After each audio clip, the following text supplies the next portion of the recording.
बच्चा में मूंग के छाला उनुका खाती बहुत दर्दनाक हो सकता, लेकिन एकरा के ठीक करे खाती बहुत कारगर उपाय बा। आधा कप गरम पानी में 1 चम्मच नमक डाल के अपना बच्चा के 30 सेकंड तक गार्गल करावे के चाहिए। नमक छाला के साफ करेला अवुरी सूजन भी कम करेला। ऐसे गार्गल कईला से आपके बच्चा के छाला जल्दी ठीक होखे में मदद मिली। शहद में हाइड्रोजन पेरोक्साइड अवुरी एंटीऑक्सीडेंट होखेला।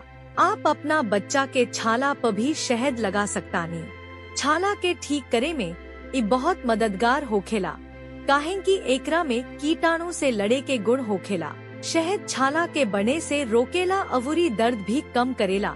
लौंग के तेल दान अवुरी मूंग के दर्द ठीक करे खाती जानल जाला। ये छाला से होखे वाला दर्द के कम करे में मदद करेला। एकरा से छाला के आसपास के सूजन भी कम हो जाला। आप अपना बच्चा के छाला पर लौंग के तेल कॉटन स्वॉब के मदद से लगा सकतानी। ऐसे उनका दर्द से बहुत राहत मिली।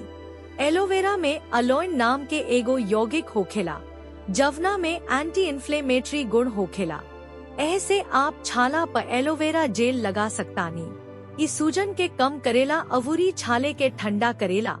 हल्दी में कर्क्यूमिन होखेला, जवन संक्रमण से लड़ेला अवुरी छाला के भी ठीक करेला। ऐसे आप हल्दी के पेस्ट बना के अपना बच्चा के छाला पर लगा सकतानी। ऐसे छाला अवुरी दर्द दोनों से राहत मिली। ए उपाय के अलावे अपना बच्चा के भरपूर पानी पिए के चाहिए। मुलायम ब्रश से मुंह के ब्रश करी। अवुरी मसालेदार खाना खियावे से बची।